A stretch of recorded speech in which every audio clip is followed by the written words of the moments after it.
live. Welcome to the Twilla Happy Hour podcast. My name is David Weiss, and with me, guest host. I'm Derek Dalton. Derek, nice to have you on the show. Thanks for having me. And I'm going to take that show graphic off now. Here we go. All right. Nick, introduce yourself, sir. Good afternoon. My name is Nicholas Roberts, and I am the candidate for Salt Lake County Sheriff on the Republican ticket. Now, Nick, who are you running against? I am running against Sheriff Rosie Rivera. She is sheriff right now, Salt Lake County. Rosie Rivera. Isn't there like a really famous person? Yeah. Okay. Yeah. When I was looking all this stuff up, I came across her. She's a celebrity. So that's a tough one to beat. Then I guess, Nick, you're up against a celebrity name. So how, Nick? Tell me about your background. I want to start from the beginning. Tell me how you got into law enforcement, and how you got to where you are now. Oh, I'd be glad to.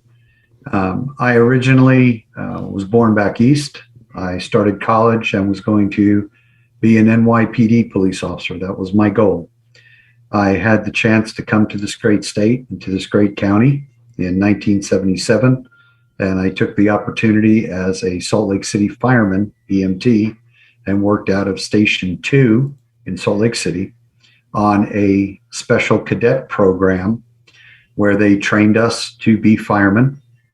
And I did that for a year, but the city misaligned the funds where they didn't count on the federal funds running out because it was a federal program. And I became a Riverton City police officer when they had a 15-man department on my 21st birthday. Then it was decided to disband Riverton PD and join the Salt Lake County Sheriff's Office when Sheriff Hayward was the sheriff. So I saw the writing on the wall, took the testing, and became a Salt Lake County deputy in 1980 and stayed a Salt Lake County deputy till 2010 when we became the UPD. I've served in several different positions. I was made a sergeant. I was tested for the range master position, built the Salt Lake County Sheriff's Range, designed policies, programs for the 2002 Winter Olympics, brought in equipment, went to the FBI National Academy, the 192nd session in 1998, graduated there, continued college. I'm a weapons expert and in court, state and federal, and on training. I've did that for 24 years with the Sheriff's Office and the UPD. Then I was removed and put in patrol as a sergeant for Mill Creek and Holiday, and that is where I currently serve the citizens of the county. So you've been in law enforcement all your life?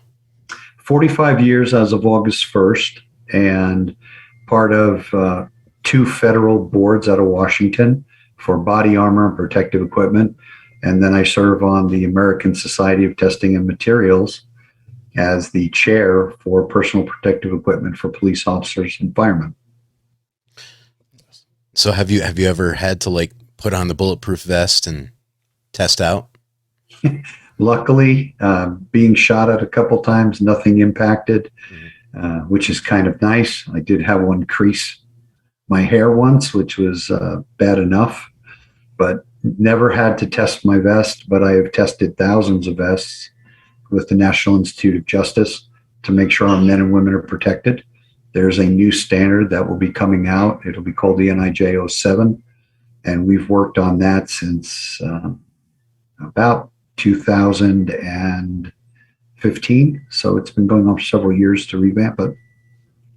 Right. And so I'm actually genuinely really curious about this organization that tests out the vests. How did you get involved with that? In 2002, I was working for Sheriff Aaron Kennard at the time.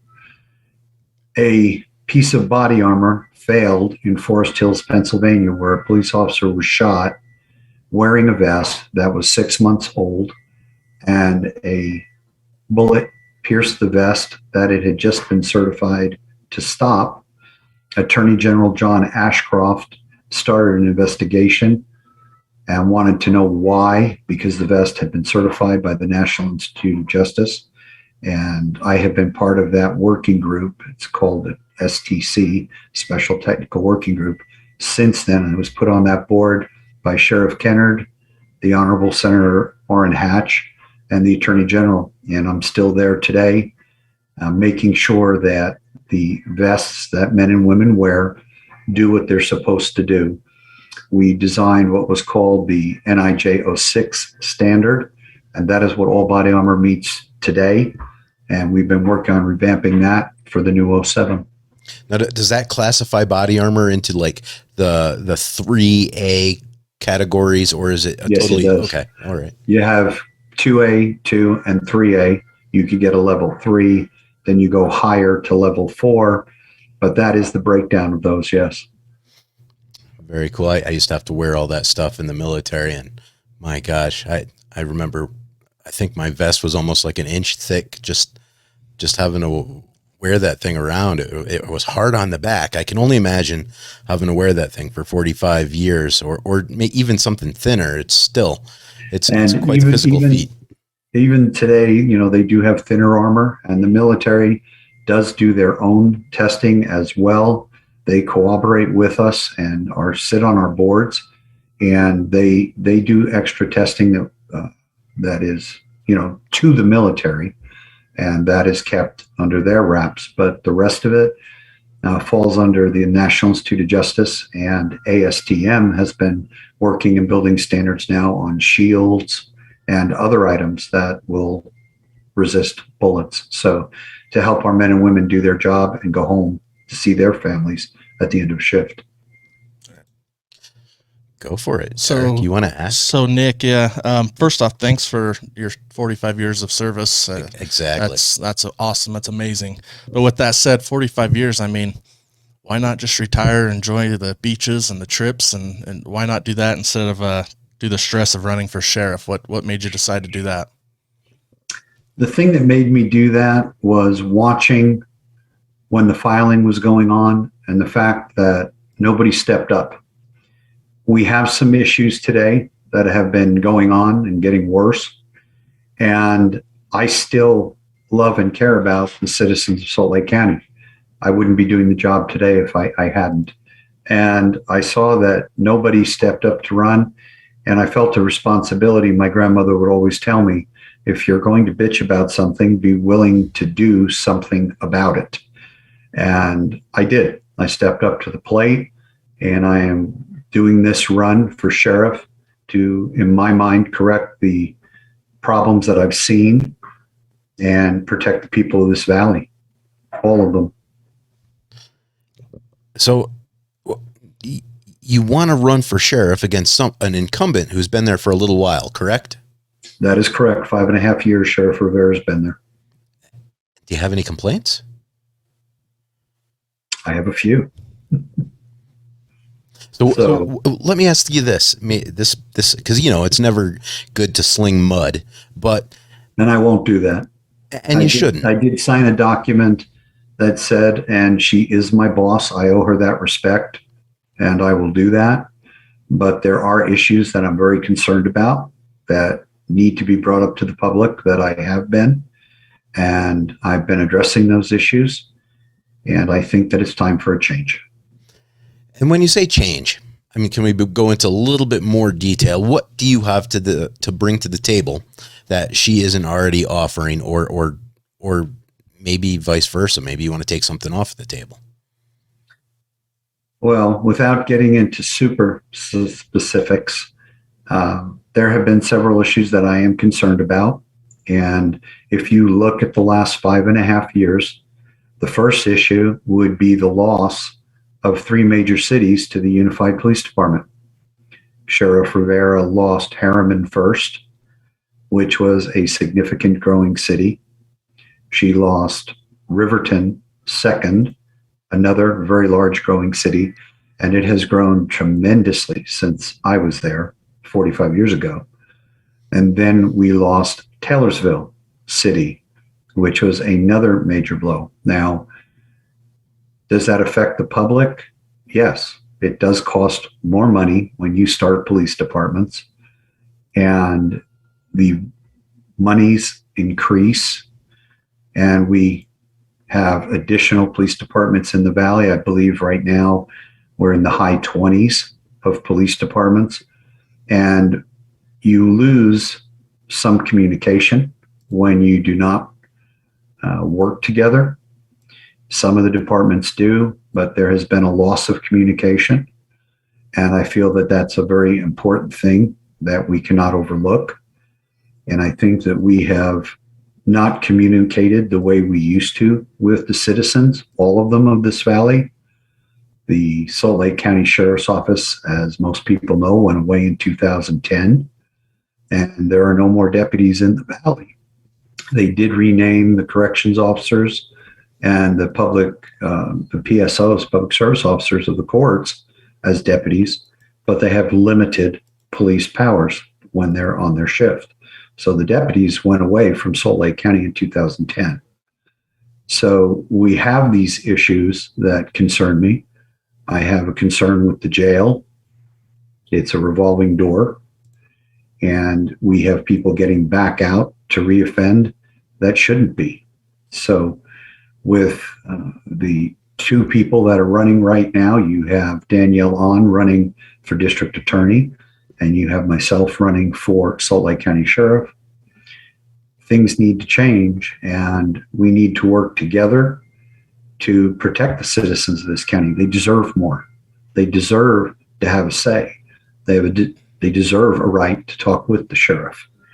And I'm going to go back to having meetings with the public all over the county to hear what the citizens want, what they see. We've been asked some very tough questions lately in several of the alliance meetings, the League of Women Voters and others, and I welcome those questions. So I hope that answers it a little bit. Well, actually, what was the question that the League of Women Voters asked you that was tough? I'm curious. One of the things that they had asked that we had 1 minute to respond on was their question was they had seen radicalization by certain police officers throughout the country, and what would we do to combat that? And here in Utah, we do not see a lot of that. There probably is some. There was a retired officer that was at January 6th. And ways we can combat that is by proper supervision, knowing our people, working with our people, and having strong policies. So by working that was one of the questions. I'm trying to remember what the second question exactly was. But, you look at those questions, and part of being sheriff or being a police chief is knowing what your people are doing, making sure that you have proper background checks, maintain those, so that the public can rely and count on the law enforcement that is serving them. So you mentioned that you lost some cities to other departments. Is that a result solely from the sheriff, or are there other government entities involved in that process? That was solely between the cities and Sheriff Rivera. That was communication between them. And apparently there was a failure because each one formed a brand new police department in the Valley. And that has, taxed extra citizens on that, where I think communication is a huge key to these mayors and these councils. They want to know that they're getting what they're supposed to be getting, transparency. And from what I have seen and been told, that was not there. I have been trying to meet with the mayors and talk with them. I still have a couple more meetings to go from Midvale, which, as you know, was talking about leaving the Unified Police Department, and they put it on hold for 6 months, which is a good thing for the men and women of this department, is that they're looking at what's there and what may happen and what can happen. So communication, again, the key for the public as well as the officers. Hey, Nick, can you explain to our audience what it means to leave the unified system? Well, the unified system was formed in 2010 by Sheriff Jim Winder, and it was designed so that there would not be extra contracting costs to contract cities. Well, it was based partially off the Las Vegas Metro model. That is the very successful Metro Police Department, still under the guise and control of the sheriff. And when it was formed, not all the aspects were taken over, and each of the cities pays into the UPD board, just like the cities that pay into the Unified Fire Authority. And they get the amount of officers that they want. They get the backup of the sheriff's office for search and rescue, homicide, cold case files, the items that are supported by the countywide taxes. So UPD is in Midvale. They are in Mill Creek and Holiday, Kearns, Magna, White City, the Canyons is where you have Unified Police Department, Immigration Canyon. So they're served, and all the cities have members on the board that controls budget and where they want and what they want for their cities in a cost-saving effort. So that was the way it was supposed to be designed. So it's consolidation of tax dollars to provide, more bang for the buck. And yes, essentially, yes. Gotcha. Okay. Now, can you speak Spanish? I can't. I wish I did. Yeah. I just bought Babbel, and I am starting to try to figure that out. I wish I did. Right. That's the new English around here. I mean, our community is starting to diversify to an exponential number. I mean, so I think that's pretty important when we're talking about leadership. We gotta communicate and be transparent. Part of communicating is being able to speak to our audience, and let's face it, we're now a very diversified in terms of we are Latino audience now. We're becoming more, and I actually count very highly on a couple of my officers that speak several dialects, and they get used a lot. And it caused me, because of it, it's time that I learn Spanish. And from what I've been told, Babbel is the best one to do it. So that's what I'm starting with and going to continue with, so that I can better understand the people I have to communicate with and work with. Yeah, it'll be a fun journey for you, Nick, I'm sure. It's very frustrating. I have talked with one of our chiefs who speaks the Spanish very well, and he told me I'm in for a lot of work, and I look forward to it. Mm-hmm. That you are. And so you've got to sell yourself to your customers out there in Salt Lake. It's kind of a very purple demographic, right? Yes. I guess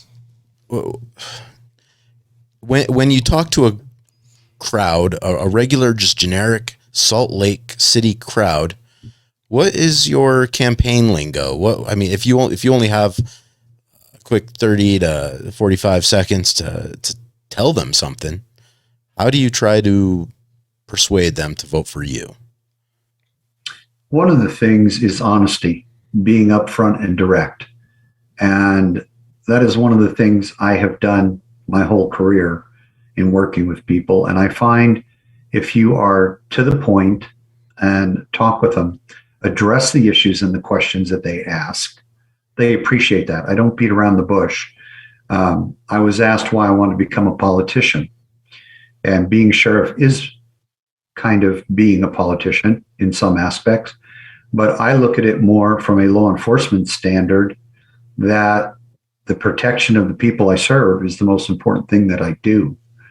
And the second most important thing is going to be the officers, to make sure that they are held accountable and protected. And I get that to the public and explain it to them. we need to back those men and women. But on the same token, if something is wrong, it needs to be addressed. It needs to be addressed equally for everybody across the board. And when you are honest with people and let them know, I get asked, what have I done in my 45 years? Well, for one thing, I brought our range into perspective.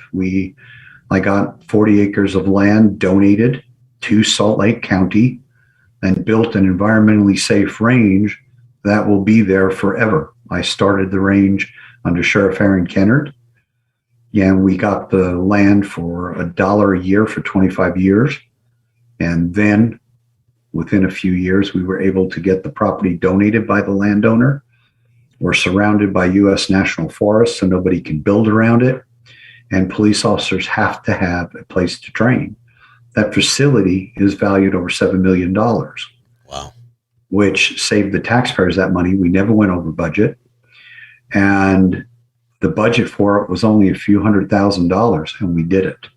Then we designed a system with the Bureau of Mines so that the lead could be extricated from the traps and then recycled. So these were things that I did that were important, because fiscal conservancy, conserving the public dollar, is an important thing today. You just can't keep adding taxes. You just can't keep adding more to an already tight budget when you're losing services and you're losing cities. So these are some of the things that I bring up and people ask, and I just try to be extremely honest with them and direct. And they appreciate that, and they've told me so. So I think that is very important.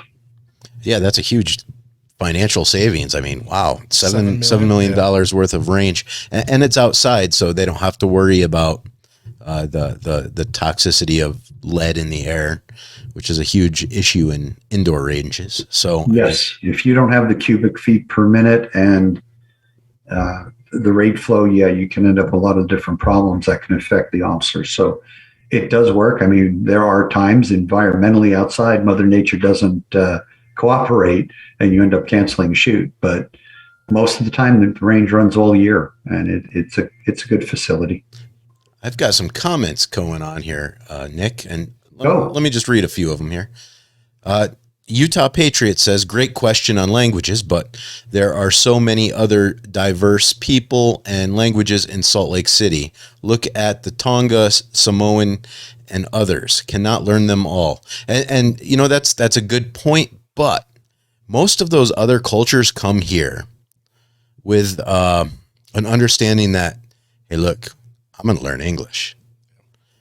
The Mexican community has a different perspective. They feel kind of like maybe we already belong here anyway, and I'm going to come here without even speaking English. And there's a lot of them that think that way, and it's not derogatory, but it is factual. So, and I ask that because it is English too now. I mean, I know so many people from Mexico that come here and they can say hello. But other than that, I hablo español with them, So it's, and his region, Salt Lake, it's it's packed cram with a lot of Latino speaking different cultures, and it is important. So I do specify Spanish more so than I do Tongan or any other Pacific Asian culture, because that's just, it is just the way it is. And part of that also has to do with surrounding yourself with people from those other areas and making sure that they can assist. That's why I want to get out and meet with the public and see the needs. But having the right people around helps. And I've had to learn that in many different ways, being a patrol sergeant and working with my officers. And I have to say I'm blessed, because one of my officers is from Ecuador, another one is from Samoa, and understands. And I have had to learn over the years the differences in the culture and being able to address them. I think your viewer that sent in the comment is correct. I cannot learn all of them, but as you stated, the Hispanic language is very broad here, and that's why I'm looking at that as a learn. Even old dogs can learn new tricks. And when you say surround yourself, so I got a little story about that. Be right back. Down, guys. Hey, stop. So I guess you like dogs. I was right on cue. But surrounding yourself with the people that are going to give you good advice and good counsel when you don't speak the language, boy, that's important. I know I had a foreman. I used to be a plumber's apprentice in upstate New York. And when I was a plumber's apprentice, I could speak Brazilian Portuguese. And they had all these illegal immigrants. Oh, no problem, Nick. I'm telling a story about my bilingual experiences. Cool. So like I was telling him, it's important to have someone who can speak the language, but someone you also trust. So I was a plumber's apprentice in upstate New York. And one of these jobs, my foreman wanted to go faster, and he wanted to move these, there were illegal Brazilian immigrants doing granite countertops. And he's like, David, tell them they have to move faster because, we're working by the hour here and we're getting paid big bucks. So, my foreman was a great guy, and he didn't realize, like, hey, I'm union, right? So I remember telling the Brazilians, hey, look, we're union. If you move faster, you're going to get hurt. Someone's going to cause some trouble for you. So slow down and relax. So yeah, interpretations and knowing a little bit of the language, it helps. I mean, yeah, definitely. Good question though. I totally understand where the Utah Patriots are coming from in that regards. And I have to admit, having an app on my phone was one of the best things I ever put on the phone. Right. Yeah. Technology is great that way. It didn't exist back then. Yeah. But, no. Now it does, and yeah. Mm-hmm. My wife likes to go to the nail salon and play the app and like So ask my friends, like, what are they saying about us, right? So another comment here. Good.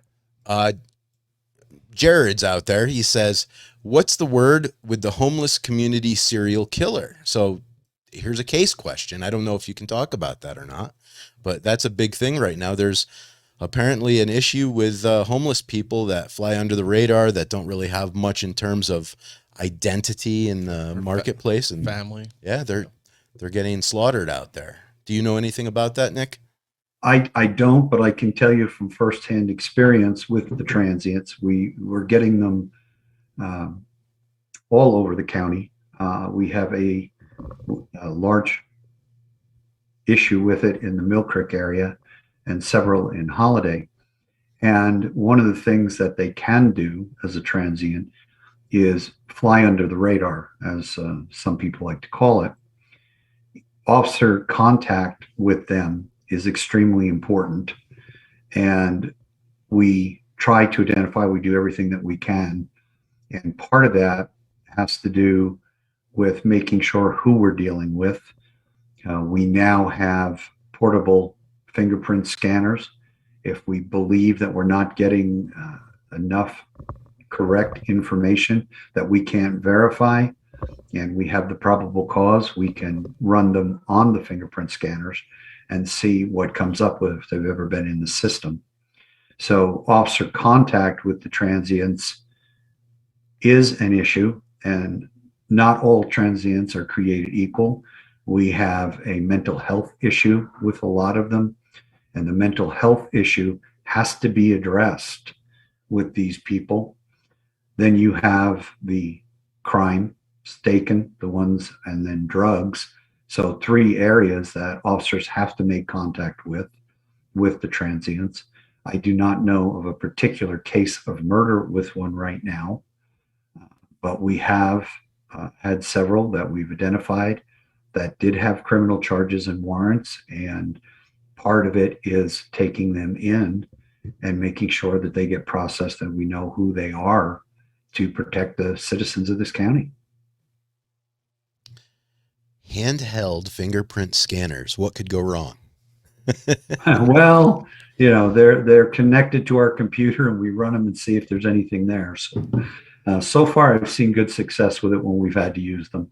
Right. And I look at it from, my perspective as the citizen. I think when I talk to sheriffs and do interviews with sheriffs, I'm always thinking, all right, well, how do you feel about my personal liberties versus doing your job? Because there's a lot of laws. There's a lot of laws. You have, sorry for the dog in the background. Suki. Oh, geez. Suki's hungry.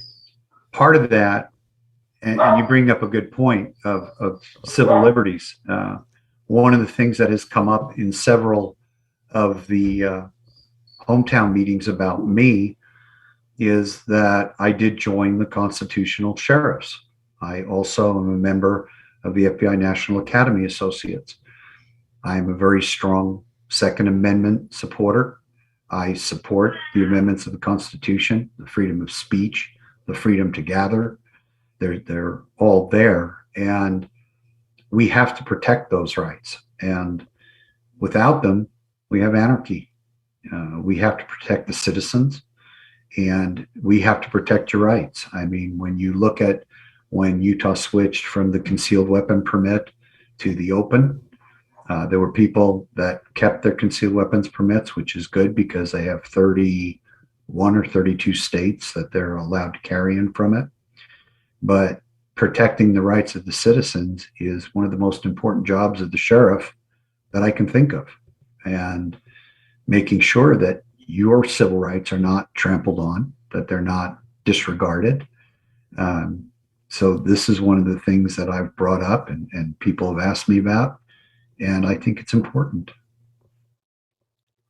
So, unfortunately, being a sheriff, that brings you into politics, and you mentioned some of the groups that you were affiliated with. And when I found out I was going to be on this, I did some research, and I'm sure you saw this, and I just wanted to ask you what your feelings were. Was the Salt Lake County Democrats, they put out a memo listing, there was like you and 2 or 3 other candidates that were Republicans, listing you as a MAGA Republican extremists, and Yes. mentioned some of those groups. And so I just wanted to get your thoughts on that. Well, I was called a right-wing MAGA, and I had to check because I have to admit, when they said MAGA, I didn't even catch what it meant. I had to ask somebody. And I look at what they wrote, and nobody bothered to ask me or talk to me about it. They just wrote what they wanted to write, and that is their right on freedom of speech.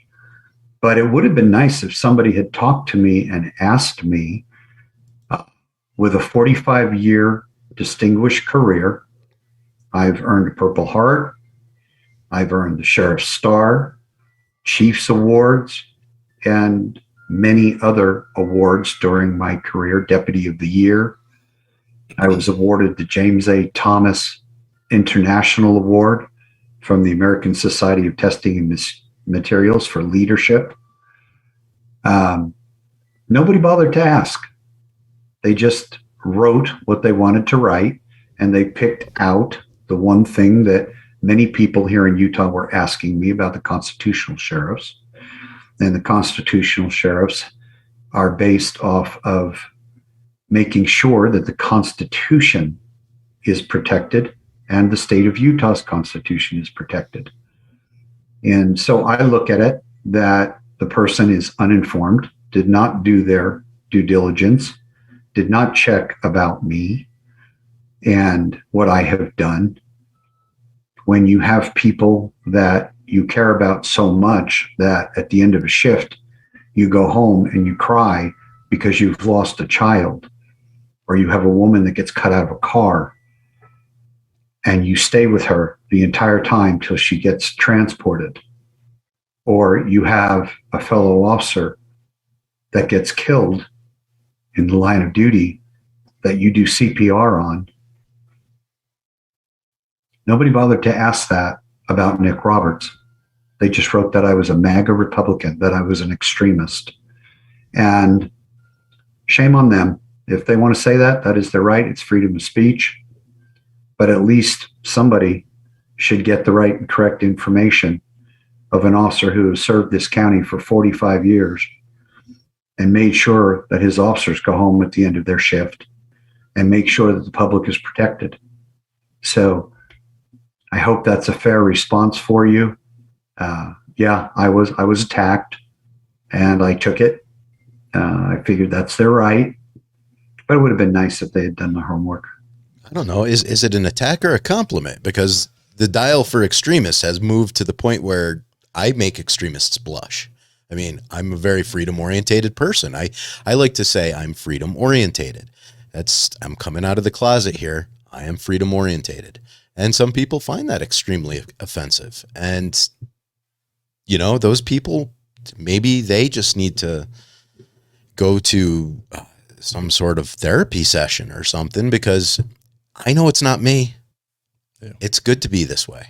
I feel proud of who I am. I will fly my freedom flag and ride rainbows and whatever and sing unicorn songs. I'm happy about this. I'm freedom orientated. And I don't think, Nick, that you should ever be ashamed of who you are. I'm not. And that's why I did not even respond to the comments. I don't feel that they need to be responded to. People will research me. They will look at what I have done, and I'm proud of that. I'm proud to be an FBI Academy grad. Less than 1% of the officers in the United States ever get to attend that academy. I've worked with the FBI, and I was asked last night, how would I change things? Well, one of the things is I would cooperate with all the agencies in this valley. We need to build those bridges. We need to work with our federal counterparts and our local counterparts and be a functioning group together. And right now, I don't see that. So we have these things that are going on, and I want to change a lot of them. I have a different perspective. I think that law enforcement was made to serve the people, and I want to get back to that. I want to get back to knowing, you know, we've had a crime increase, we've lost cities, we've gone down in size. We're having a hard time recruiting officers. I want to go into those Hispanic communities, and I want more officers. We need more officers. But I had a woman ask me very pointedly, my son just went into the military. He's going to do 4 years. And then he wants to come out and he wants to be a police officer in Salt Lake County. And I told her, I welcome her. I welcome her son. I am proud that he's going into the military. I got hurt, and that was something I could not do when I wanted to join. And then her question hit home. She said, what are you going to do to make sure my son comes home to me at the end of shift?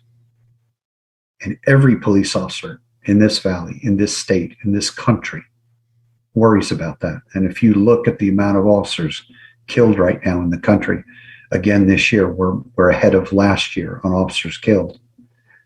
And I told her, I said, she will have my promise, my commitment that her son will be trained to the best of the ability with the best equipment to make sure that he goes home at the end of that shift. And I gave her my word on that. And that is something that I did and do now. It is important that they go home, and it's important that they are able to talk to the people. And I want to certify all of the UPD as critical incident CIT officers, because our mental health problem has been growing dramatically, and we need to get them better trained at that, better suited to handle those issues. And I think that that's important, and we've got to do it. We can't sit back anymore. So let me ask you this, Nick. I want to ask you, it might be a tough question. Go ahead. 40 some years on the force, and where do you think the war on drugs makes us safer as a country, or not? Well, you look back through several presidents and the way several presidents attacked the war on drugs. Do I think we're better off attacking them? Yes, I do. I'm seeing fentanyl on the streets. I'm seeing drugs that kill people, drugs that there are several videos that have come out recently on law enforcement channels. Officer finding a material in a car, and the next thing he's being rushed to a hospital. I have seen our youth die from these drugs. I have seen them overdose. I have seen them get hooked. And my opinion is we have to watch and stop these drugs from coming over the border.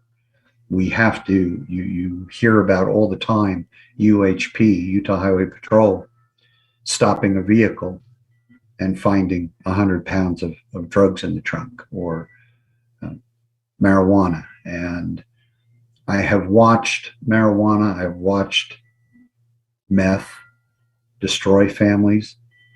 I have watched it affect my own personal family, suicide of our youth. We've got to address these things. And there have been different attacks. There have been different laws where we had, no excuse on drugs. You got this many years. And there's got to be something in the middle. But do we need to continue the war on the drugs? Yeah, I believe we do. If we're going to keep our youth safe and keep them away from these things. You've been watching about the rainbow fentanyl on the news, and it looks like a candy. And when you have a child die from it, it's extremely bad. And we all carry now Narcan, and we're not afraid to get that on board, and we're saving lives by using it. I consider that a miracle for keeping our youth alive and adults. So yes, I think we need to keep our narcotics division. We need to keep fighting that, because the first time we let down our guard, it could be somebody in your family, your neighbor's family, my family, and we've got to protect from it. And if it means somebody's going to jail because they're doing drug distribution, you've probably heard in some of my past speeches and whatnot, there are people that do need to be in jail. There are some bad people. And where we can use the Veterans Diversion Court, the drug court, to try to help these people, I am all for it. But there are people that do need to be put into jail.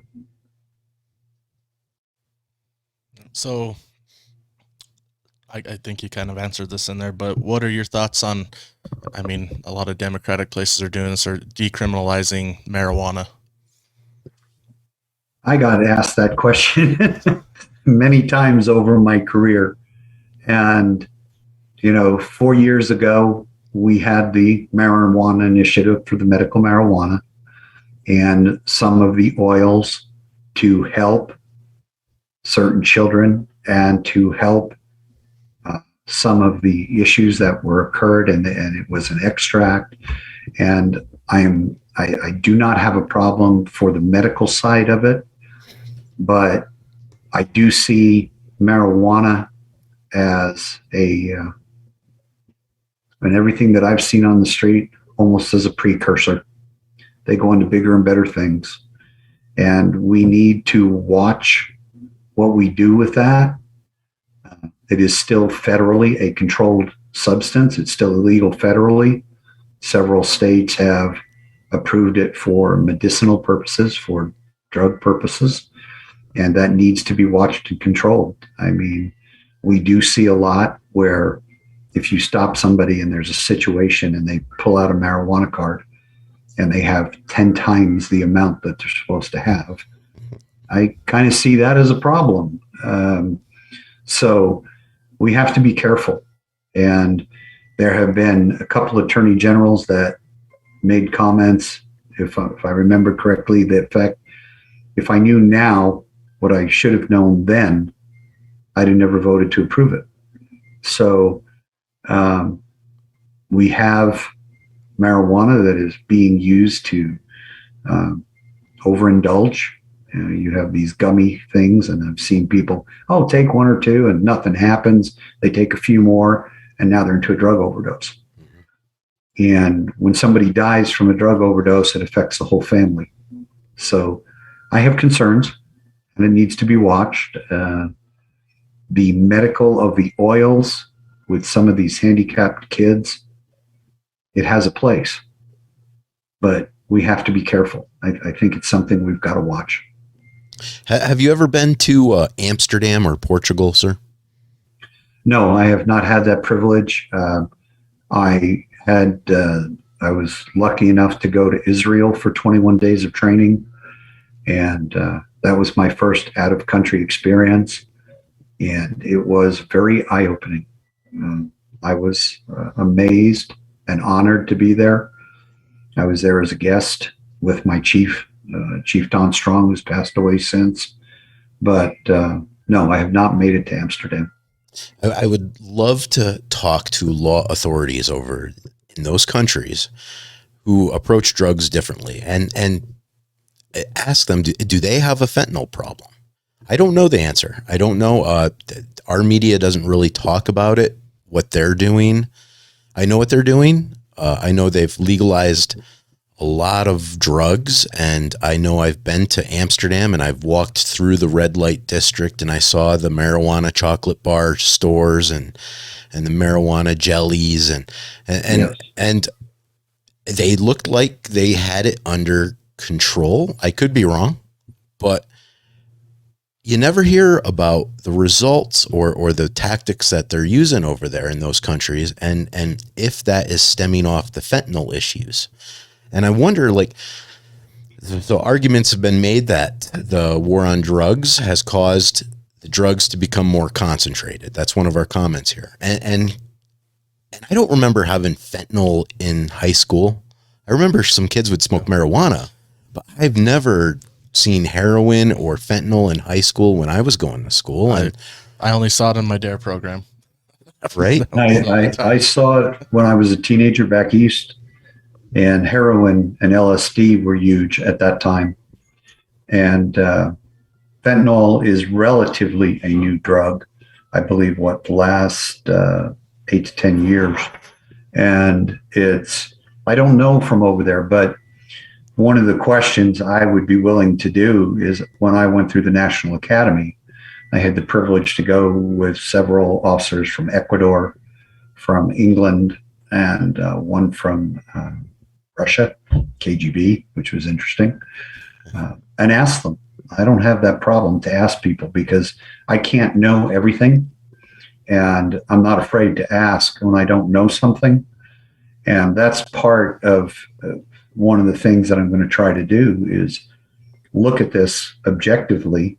But from what I'm seeing right now in the streets, it's a problem, and we have to watch. We have to be careful.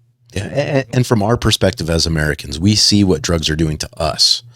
Now, in my wife's country, Brazil, the drug lords over there will go into the favelas and get little children hooked on these drugs so that they can create more warriors and servants to help produce a black market to sell to the Americans.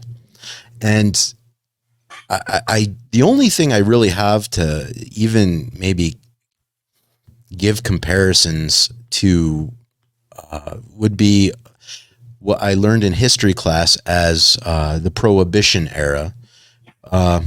My great uncle was a pharmacist and a bootlegger. Wow. And then I had another great uncle who, after D-Day, he would abuse his wife and smuggle in Chinese people into the country. That's my World War II family. So, wow. But I know Prohibition made a lot of people very wealthy with alcohol and bootlegging and doing their own alcohols. And that was illegal. But once that all went away, once it became legal again, the whole market just collapsed. And people went, so that's really the only historical point that I have to analyze on where we could go with the war on drugs. But the other perspective is, we've got officers that are involved in the enforcement of these drugs, and they're accidentally ingesting this fentanyl, which, I mean, like 1 part per million, kills you or something, doesn't it? I don't know what it is. It's incredibly potent. It is the most potent drug we have ever come across. And we recently had a situation. We recovered a lot, and thank goodness that my officer, who was a previous officer in narcotics, saw the warning signs and put on a mask and put on the gloves, and we did the extra. And then we found out that the over 1,000 pills, I don't know the exact number, were all pure fentanyl. And we were lucky that we took the precautions we did. And it only takes a second for an officer to make that mistake and misdiagnose what he's dealing with or she's dealing with. And it scares the living daylights out of me, because one half second of not looking at something and you could be on the ground. So unfortunately, there's no perfect answer on the drugs. We can fight it. We can try to make sure we keep our people, our children, away from it and alive, and educate them, and work very hard on the mental health side too. So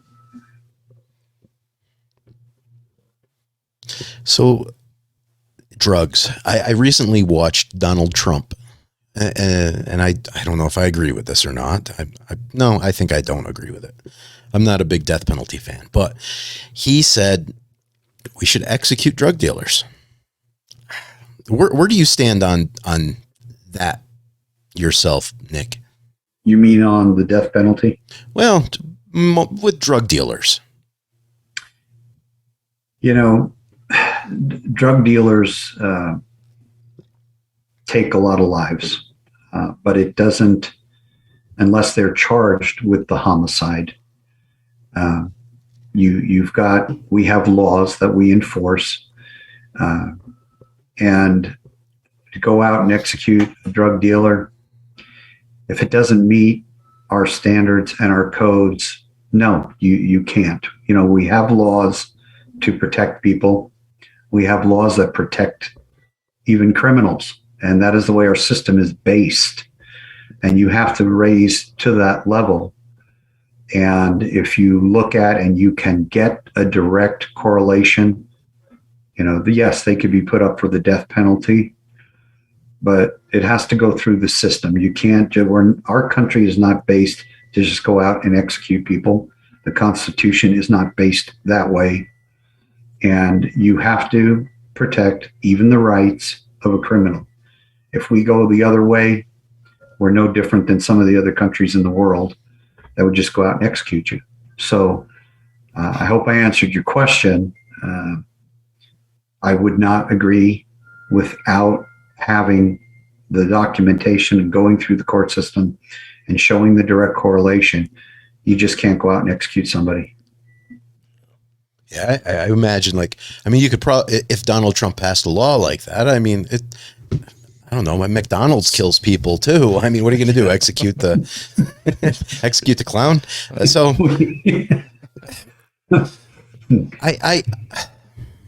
tough. The prisons, that's another topic I wanted to ask you about. So our Salt Lake prison, are we overcrowded? What's the situation with our Salt Lake prison? You mean the state prison or the Salt Lake County Jail? Each county has their jail facilities. And then we have the state prison, which they just built the brand new one. And the old Draper is evacuated. It's empty. Or are you referring to the ADC and the Oxbow jail?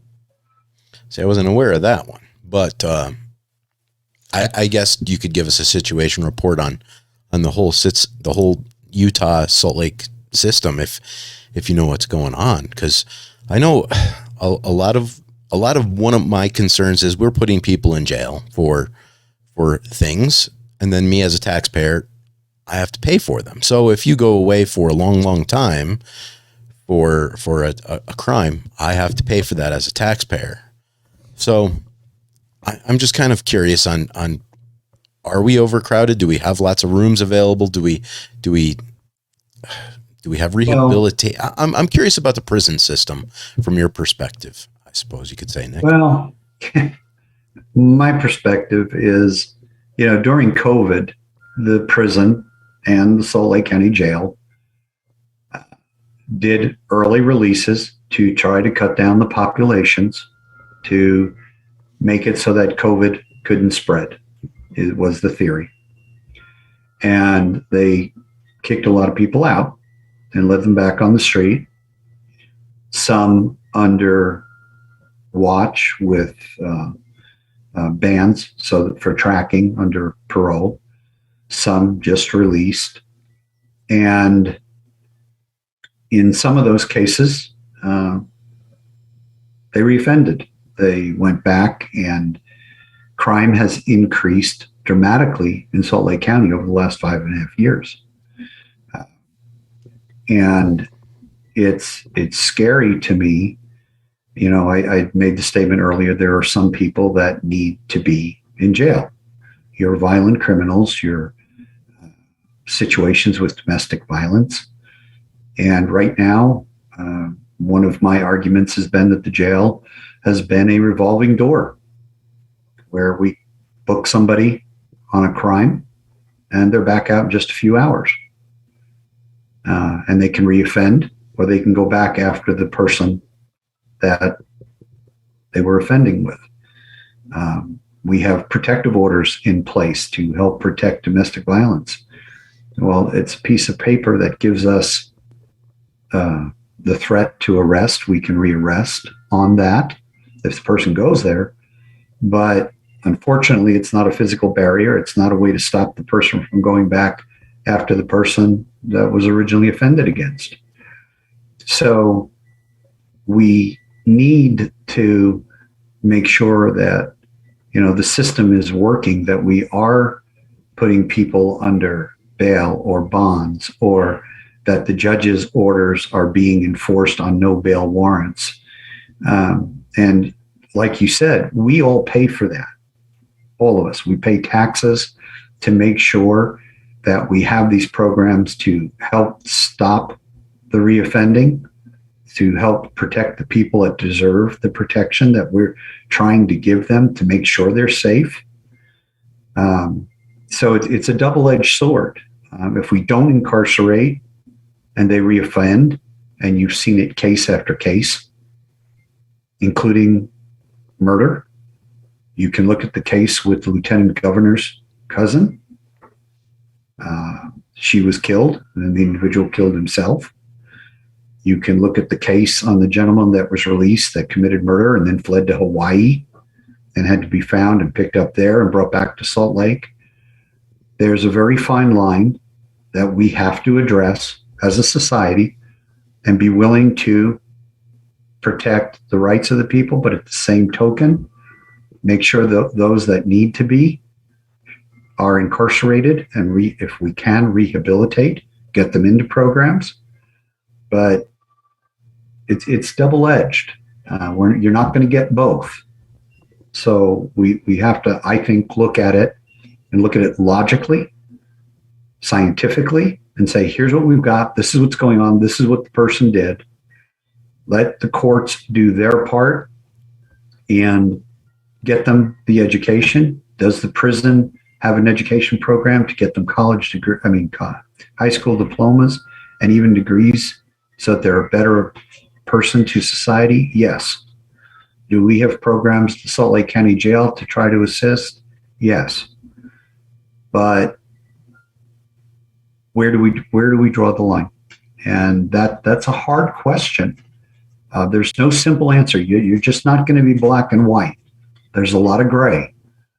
And part of being sheriff is looking at that and making sure that you are protecting the public, and at the same time, making sure we're addressing the issues with those that commit the crimes. You look at the University of Utah student that was shot and killed at the party. That guy had been in and out, in and out. Did that protect the public? No, it didn't. What about Joe Arpaio? Are you familiar with him? Sheriff Arpaio of Arizona. Mm-hmm. I'm sure you shorts, are. The pink T-shirts, the tent city. Yes, I'm very familiar with Sheriff Arpaio's way of handling things. Do you think maybe Salt Lake needs to be a little harder on the people in prison? Do you think they're coming out and going back in like this revolving door situation because maybe our bologna sandwiches are damn good? Well, I've brought it up several times, and I honestly believe we need to be harder on it, that we need to do better. And that has been one of my strong issues, that this revolving door thing has got to stop. We're not serving the public, in my opinion, the way we need to. And if it means me sitting down with the judges and talking with them, they have meetings with the sheriff and explain and show the stats, what's going on, then that's what we need to do. And I think we do need to be tougher on it. We can't let crime keep increasing in this valley to where a citizen's afraid to go out the front door. So I believe that working with all the agencies together and building a front with all the departments in this valley. Most of the chiefs in this valley know me. I have worked with a lot of the departments in this valley, and I look extremely forward to doing that again and building a front so that we can do this together. Can I ask one more question? I'm done. Probably. Close it up, Derek. Right. Go ahead. So we know Salt Lake County is pretty blue. I think the last time there was a Republican sheriff was 2006, if I did my research right. What do you have to say to the independent voters out there and maybe those Democrats that are on the fence to flip sides and vote for you this coming election? That's a super question. And what I would ask the independents and the Democrats, look at what has been going on. Ask a cop. That was a coined phrase by Sheriff Aaron Kennard. A lot of the officers know me. And what I would tell them is, look at what's happened for the last 5.5 years. Are you happy with it? Are you happy with the crime that is in this valley now? Are you happy with all the police departments we have in this valley? Are you happy with the communication that has occurred? And what I would say to them is, look at my background, give me a chance, contact me. I will answer every email that comes to me from the public. I will answer your questions at the town hall meetings. I am very transparent. I am very direct. I'm not afraid to answer a question. And I would say, the last Republican sheriff was Sheriff Kennard. Before that, it was totally Democratic. Sheriff Hayward was Democratic. Jim Winder was Democratic. Rosie is Democratic. And if you're happy with that, then stay with your vote Democratic.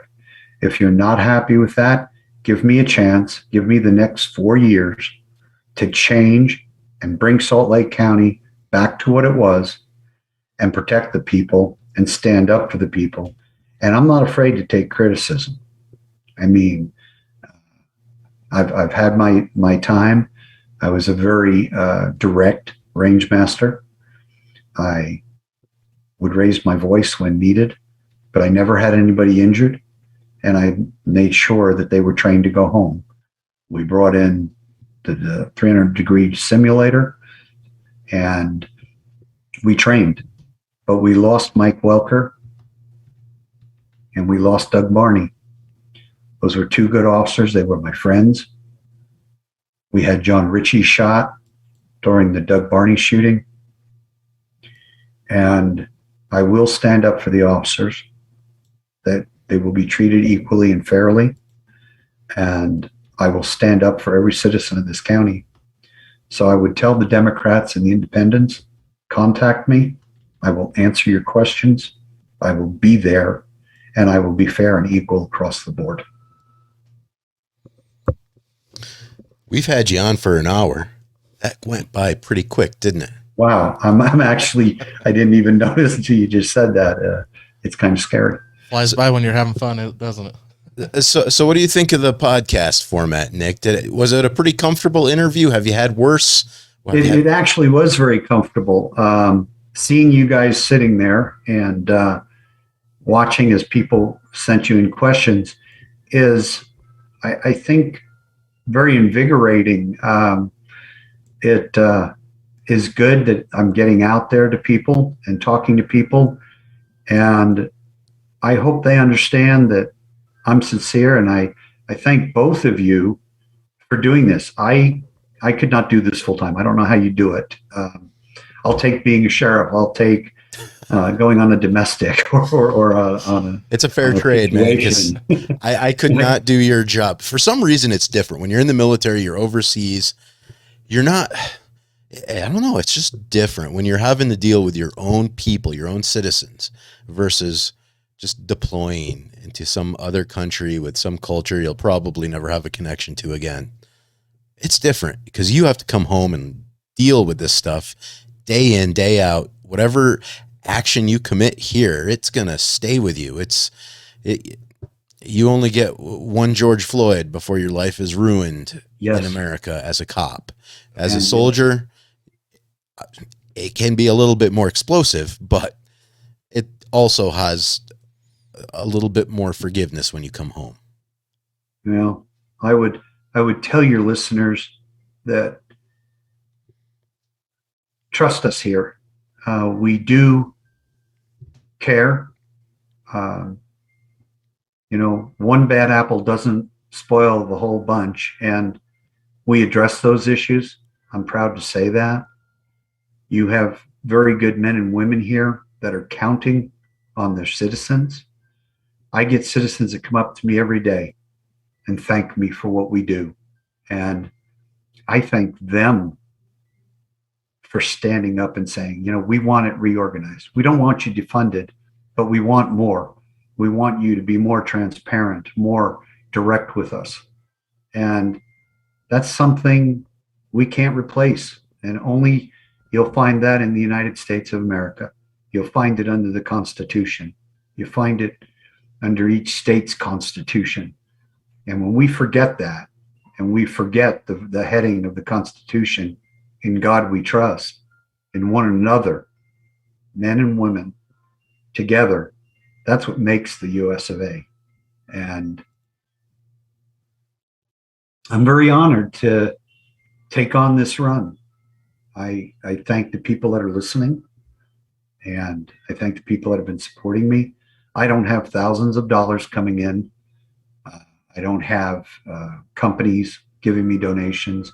I'm doing mine very grassroots.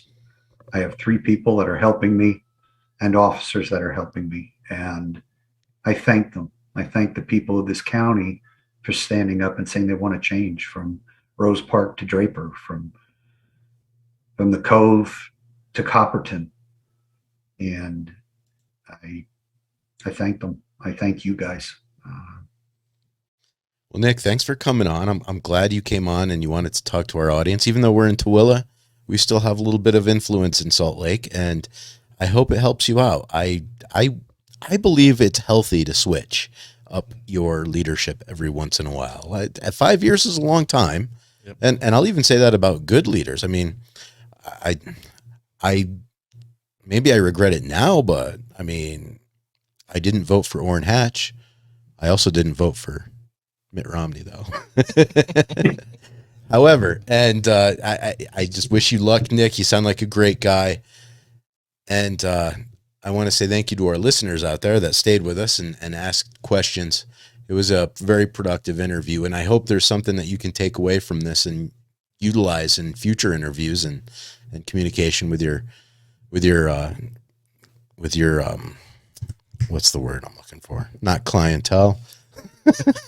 Yeah, your customers. Well, I guess they are clientele. Your customers for good or bad. What I think you have a great message. Salt Lake County, yeah. Them guys, Yes. and gals. But thank you, Nick. For our audience, stay tuned. We're going to come up with the news for the next hour. And this was Nick. He's running for sheriff in Salt Lake County. And you can visit his website at votesheriffnick.com. Nick Roberts, it was a pleasure to meet you, sir. My honor, gentlemen, and thank you very much for what you do for the public. Thank you. Good luck in the election. And take care. Thank you, guys.